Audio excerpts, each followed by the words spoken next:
Comment fabrique-t-on une table basse? Je suis sûr que tu t'es toujours posé la question et si c'est pas le cas, tu as quand même cliqué sur cette vidéo. C'est pourquoi je vais t'expliquer comment j'ai fabriqué la mienne. J'ai pris du tube de 20 par 20 par 2 mm d'épaisseur que je suis venu couper. J'ai coupé tous mes tubes à longueur et bavuré et puis dégraissé. Bien préparer tous les tubes pour qu'ils soient bien propres avant de passer à la soudure. Pour ce qui est de la soudure, j'ai réalisé tout ce projet à l'électrode enrobée. Pourquoi? Eh bien parce que j'avais envie de pratiquer un petit peu et aussi me mettre à la place du débutant. C'est vrai que j'ai plus l'habitude de souder au semi-automatique, mais là j'ai ressorti le poste à l'électrode enrobée. Je fabrique un cadre. Pour ce faire, eh bien, je viens réaliser 2 équerres. Je viens bien fixer mes profilés. Je mets une cale dessous pour être sûr qu'ils soient bien à la même hauteur. Et puis, je viens faire un point de soudure. Je renverse mes équerres, je les mets face à face et ça me fait un cadre.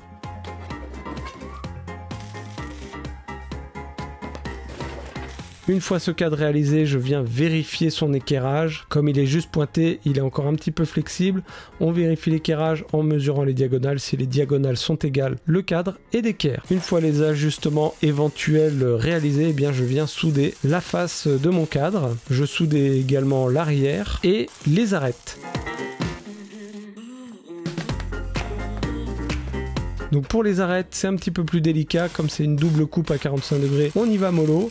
Petit à petit, on fait un petit point, on arrête, on reprend, on arrête, on reprend. C'est presque de la soudure point par point. C'est vraiment l'idée, c'est d'aller tout doucement et comme ça, on arrive à faire une soudure tout à fait correcte qui peut ensuite être facilement meulée avec un disque à lamelles pour revenir à un joli angle bien arrondi.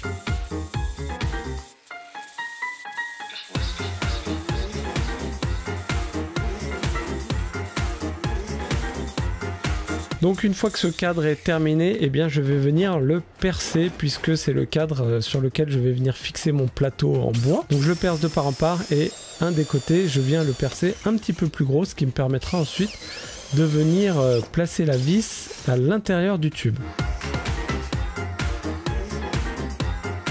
Pour continuer sur la structure de la table, eh bien, je viens souder des tubes verticaux, on va dire, ce qui vont faire l'épaisseur de la table basse. Et une fois ces tubes soudés, je viens replacer un cadre par-dessus.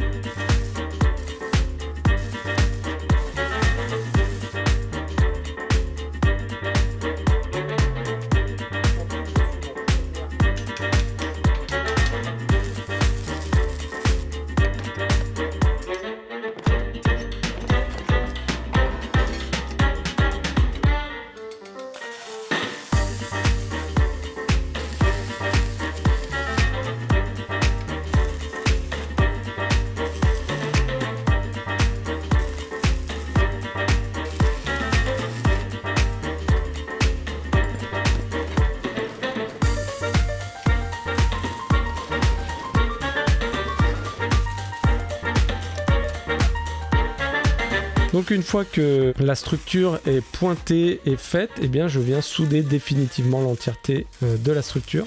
Donc là on voit un joli cordon en angle, hein. Bravo Renaud, t'as bien soudé, bien filmé. Voilà, et puis une fois que toutes les soudures sont faites, grosse séance de meulage.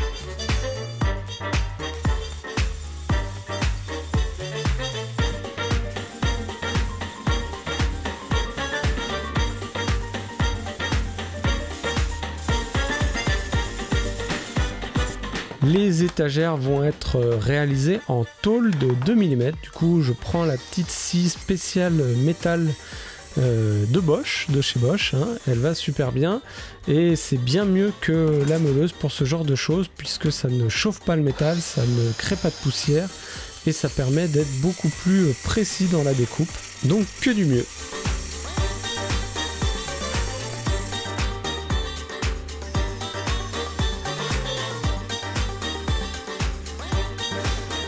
Une fois les tôles ajustées à la structure, eh bien je viens les poncer donc à la main, grain 80 puis 120, un peu d'huile de coude et ça se fait assez rapidement. Et du coup, comme ça, on a un joli effet brossé, ma foi, fort magnifique.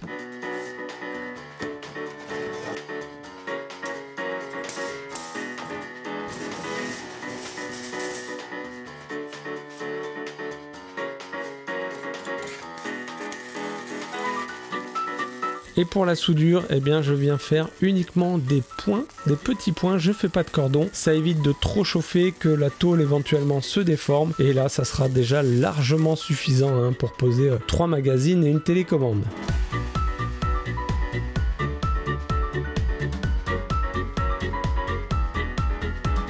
La partie métal est terminée, on va pouvoir passer à la finition. Pour ce faire, eh bien, je viens poncer légèrement l'entièreté de la structure puisque je vais passer un brunisseur. Du coup, voilà, je ponce pour essayer d'éclaircir un petit peu, avoir une teinte uniformisée sur toute la structure avant de passer mon brunisseur. Mais avant de passer le brunisseur, je tenais à garder ces tôles brossées telles quelles. Donc je viens protéger toute ma structure et puis je la vernis. Je vernis ces tôles, ce qui évitera au final que le brunisseur ne vienne agir sur ces parties-là.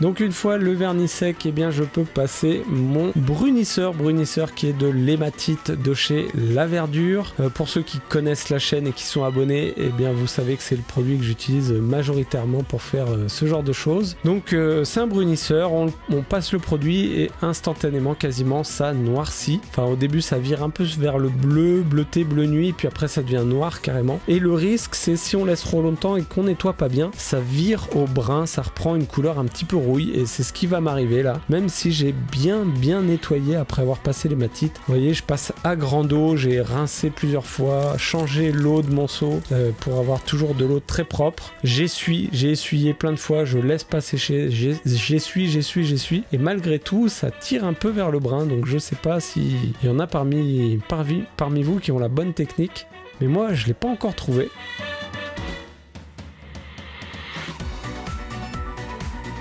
En tout cas, une fois que cette structure me semble convenablement brunie comme Carla, eh bien je viens la vernir. Ah oui, avant ça, j'enlève les protections que j'avais mises sur le vernis. Et vous voyez que ça a plutôt bien marché puisque l'hématite n'a pas du tout agi sur cette partie-là.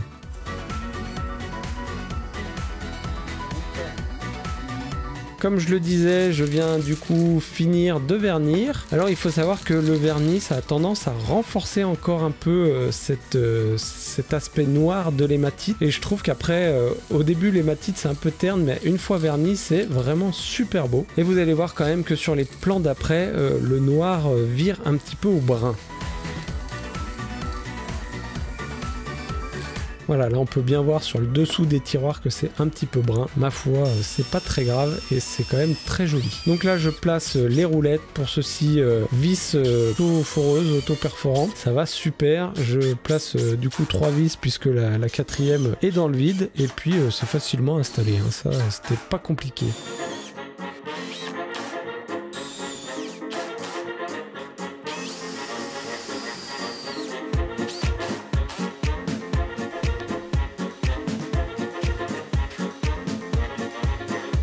Pour la partie bois, j'ai acheté un plateau de frêne de 30 mm que je viens recouper à la scie plongeante.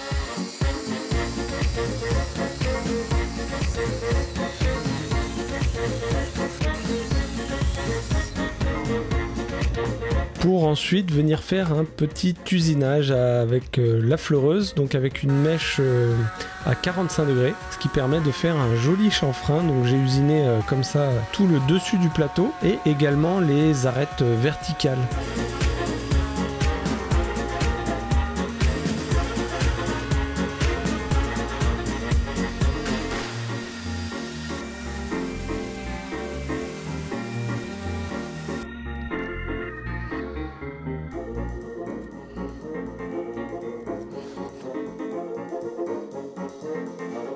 Pour la finition du plateau, eh bien, j'ai appliqué une huile de la marque Blanchon, c'est une huile monocouche.